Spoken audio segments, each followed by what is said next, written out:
It's time now for the political analysis of Fromm and Fuller. Al Fromm, former political advisor to President Bill Clinton, and Craig Fuller, former political advisor to both Presidents Ronald Reagan and George H.W. Bush. Good afternoon, all. Craig, I'd like to start with you this week, and I don't know a soul that isn't grateful that we have a ceasefire in Gaza. This has been horrific, obviously for those who have been the victims of this, but for the whole world. But it also happens to turn into a political story, and I guess that's what I'd like to talk to you both about. I mean, how do you think this works in the Trump administration? Does it mean anything in terms of political gain? I think you have to think about, or at least I think about, the Trump presidency as operating almost on several different tracks. And some of them, one may abhor, but others you view more favorably. And I agree with you that the ceasefire, the return of hostages, the return of the prisoners was just emotional and moving, and interestingly enough, I think I would also say that for almost every commentator found a way to recognize the work of President Trump, and I think as a nation, when our president is involved in something that's good for humanity and good, for people on the planet, they're willing to celebrate that and to give recognition to that. And my hope is that the Trump team would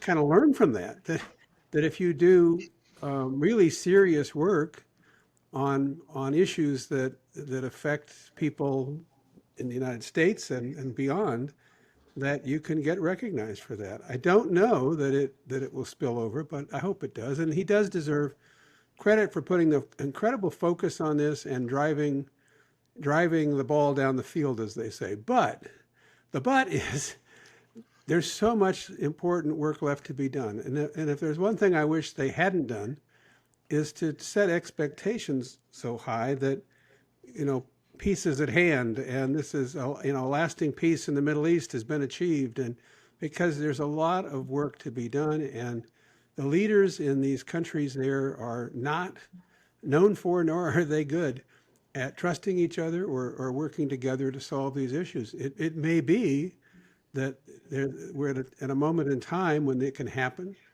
but it's going to take continued focus, and it's going to take a great deal of discipline to make that happen. And it's if we use any metaphor you choose. I mean, did they climb part of a huge mountain? Yes, they did, but the climb gets steeper as they go forward. So I do think there are benefits.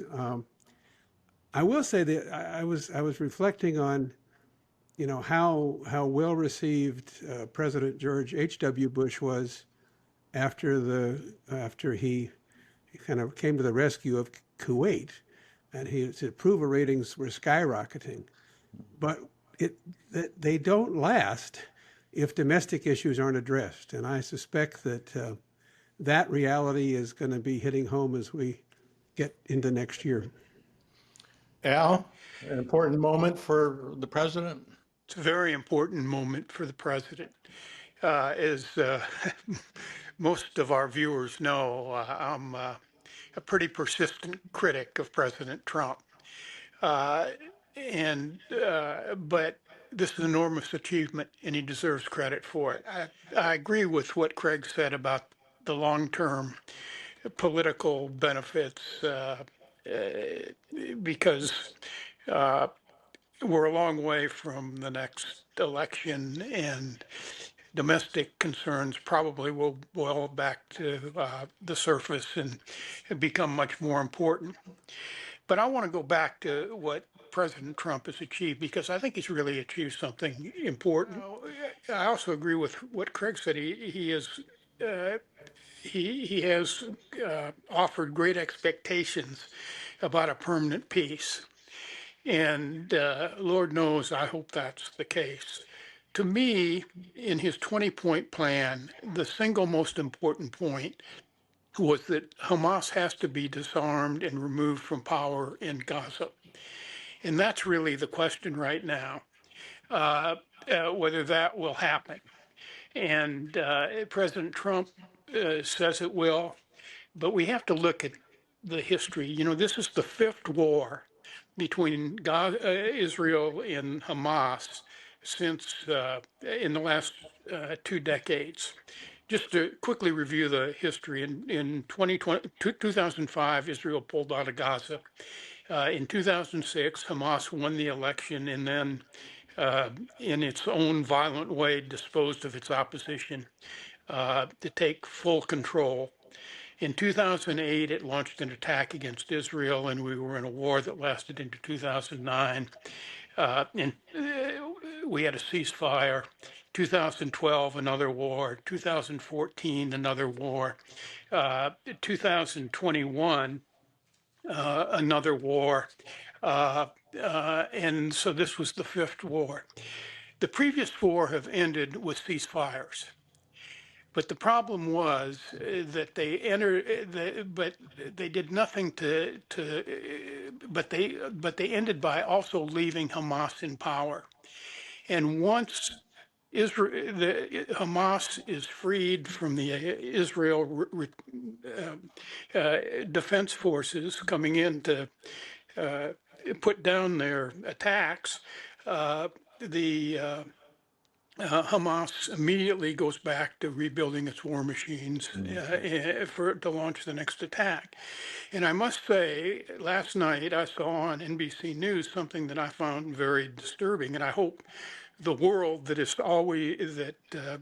likes to focus on all of Israel's excesses took note of it. It was Hamas, almost without comment, I might add, in the news. Hamas, the day after the ceasefire, lining up Palestinian oppositions and shooting them in the streets, public executions. That is not an indication that they're ready to give up power. And so, as you know, here's what I think President Trump did that I think is really important. You know, many years ago, one of my mentors told me that to resolve a conflict, you often have to you have to declare a winner. And what Trump did is declare Israel the winner. If you look at his 20-point plan, it basically says that you know, Israel's main goal, two goals of this war. One was to decimate and eliminate Hamas as a political and military force, and secondly, to retrieve the hostages, were achieved. But the key to that, the key point, as I mentioned a minute ago, was making sure that Hamas is disarmed. But last night, President Trump said they're going to be disarmed, but that's a lot easier said than done. We've had, you know, 2 years of probably one of the strongest military in the world trying to destroy Hamas. And so, and I can't imagine a force of other Arab countries going in and going door to door trying to take the AK-47s away from the Hamas fighters. You know, during the war, they blend in with the population. They use the civilians as shields. But once Israel, the IDF pulls back, they're back in uniform and they're out there with their weapons. So the key to me is Hamas being disarmed. If President Trump shows the same resolve, you know, he's declared a winner in the war. Now he's got to make sure that winner, that situation prevails. If he uses the same resolve to disarm Hamas, and he has a way to do it, it will not be. It'll be one of the greatest achievements, I think, in peacemaking that a president has had. But that is still a long way to go. Craig, switching back to domestic challenges, we've got a budget standstill. There is no movement happening to open government up again. And I don't see a very bright spot in this, do you? Well, certainly there's going to be more time to run this to a conclusion, apparently, because neither side is giving very much. But you don't find polls that are putting more blame on Democrats. You find polling that puts more blame on Republicans. And as I've said before, if you have the Republican Party controlling the White House, the U.S. Senate, and the House of Representatives, it's a little hard to make the case that it's those other guys' fault for closing down the government. And then you have, again, President Trump operating on different tracks. He decides, well, we're going to pay the military because, by gosh, we got to pay the military. And he's right, we should be paying the military. But what about the FAA air traffic controllers? What about the ICE law enforcement people? What about the FBI? What about the intelligence community? And so you almost wonder, do they really have a plan? Did they ever really consider this would go for a couple of weeks? So there's been a lot of bold talk, but I do get asked from time to time, well, what's going to end this? And I think it's going to be, opinion polls. I think at some point they just won't be able to stand the pain. And it's not as though you have to go get all the Democrats in the Senate to agree to something. You just have to get a few. And that's a negotiation that the party in power ought to be able to pull off. So I think I've thought from the beginning this is a horrific action to take. I do think that holding firm on some of the health care consequences that are wrapped up in this budget is beneficial for Democrats, and I think as long as the blame seems to be piling on to Republicans, we're gonna just have to wait and see how much pain they can take. For the speaker to just keep the House of Representatives out of town, as though we're just going to wait them out, seems to be just absurd and not responsible. Al, do you feel like the Democrats are playing it well? I'm not sure that there is a victor in the shutdown. I sort of agree with Craig in terms of the polling, but there's more to it than just the polling, because what the president during a shutdown, the president has a lot of discretion on how to spend money. And he's not gonna. He's gonna continue to have his ICE marauders go into Democratic cities. He's going to continue to pay the military, and he's going to. He is threatening, and I think beginning to carry through on that threat, to have permanent reductions in force. In other words, firing federal employees. So the consequences to Democrats and Democratic constituencies may be pretty great over time. It's going to take a long time to repair the damage that he does. I agree that healthcare subsidies, the Obamacare subsidies, are a good issue for Democrats. But they will be a good, but that's not really involved in the shutdown, because